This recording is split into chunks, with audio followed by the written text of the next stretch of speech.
Enfants, anciens coéquipiers, amis d'enfance, anonymes et officiels du Mali ou d'ailleurs, réunis sur la place du cinquantenaire, en bordure du fleuve Niger, à Bamako, avec en vedette Salif Keïta, couvert du drapeau vert, jaune et rouge du Mali.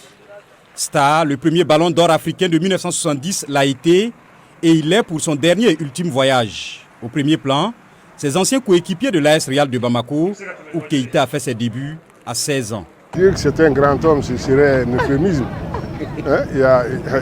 Comment dirais-je, c'est quelqu'un qui a tout fait en football, il a tout connu en football, tous les honneurs. Ce n'est pas par hasard qu'il a été considéré comme premier ballon d'or africain. Né à Bamako en 1946, Salif Keïta a conduit le Stade malien en 1965 et l'AS Real Bamako en 1966 jusqu'en finale de la Coupe d'Afrique des Champions et plus tard la sélection nationale en finale de la CAN en 1972. Surnommé Domingo par ses copains et doté d'une technique hors pair, Salif Keïta a poursuivi son aventure en Europe. Il a joué à Saint-Étienne, à Marseille, à Valence, au Sporting Portugal, avant de terminer sa carrière aux États-Unis, à Boston. En club comme en sélection, il a donné du fil à retordre à ses adversaires. C'est l'exemple de tous les jeunes Africains qui veulent découvrir le football de haut niveau.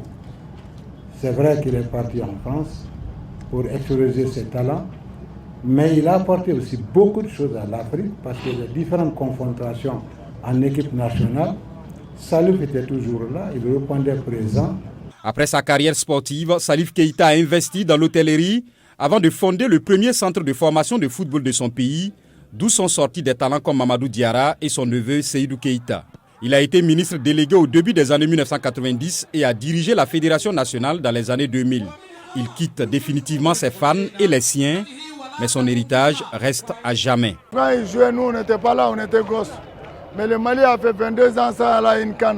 Il a bien réfléchi de créer le centre de formation qui s'appelle CSK, qui a produit le Djila, le Ténéma, le Sek Tidjan. Depuis ce jour jusqu'à cette année, nous on va à toutes les CAN. Ça veut dire que Salif a fait quelque chose pour le Mali. Maman, voilà le général. Accueille-le et fortifie-le comme tu l'as toujours fait. Quant à nous, nous sommes bien entourés. La famille de Wolof-Bougou est là et celle de Bamako Croix. Salif Keïta a été inhumé au cimetière de Hamdalaye, un quartier de Bamako.